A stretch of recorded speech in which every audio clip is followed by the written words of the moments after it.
okay, so the numbers went up, and that's what I expected, right? We all expected that, right? That an 18-year-old is probably going to surprise make different decisions from a 58-year-old. No doubt. Okay. Here's what I want to get to with that. The reason I asked that question, thought it was interesting, is because the thing about it is that when you talk about investing, most investments you make are have nothing to do with money. But they have to do with valuable resources. And so when you're 18, you have your youth, you have all the options in the world. You can be whatever you want to be. You have lots of free time, you have lots of energy, lots of attention. You have lots of things that your potential is through the roof.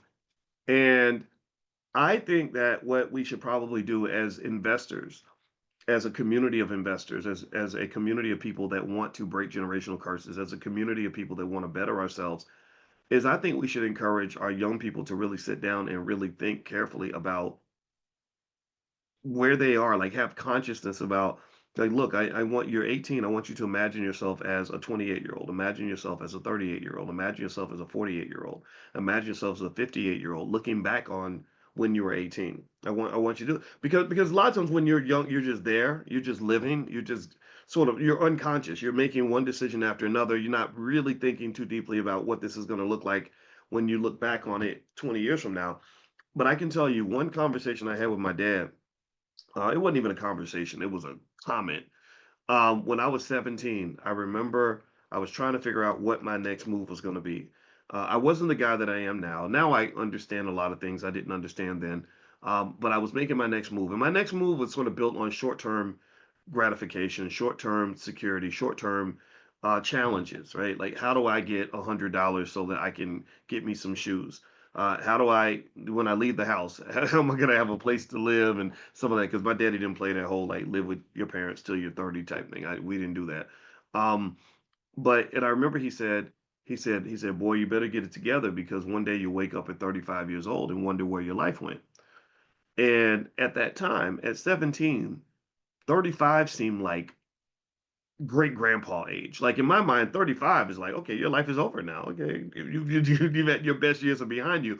And I remember, but just him saying that, just that one sentence made me say, yeah, I guess when I'm 35, I want to make sure I like the life that I've created for myself. So I better get to it. I better think through the next decision that I make. And when I did get to 35 and beyond, I started to pay attention. I never forgot what my father said. It was one sentence. This is the thing. Like, never underestimate the power of just one little conversation. And I never forgot what he said. And I started to notice in my 30s how many people were in their 30s and they did not like the life that they had in their 30s. They were, it was almost like they didn't know. They were like, how did I get here? Who did this? Who created this life that I'm living right now? I didn't expect to be married to this person and have these kids and live in this house and drive this car and have this job.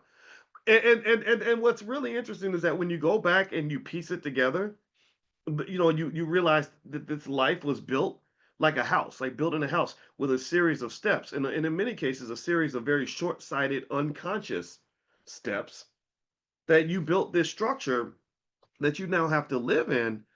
And if you didn't sort of consciously think through the structure, then it can end up looking much different from what you expected.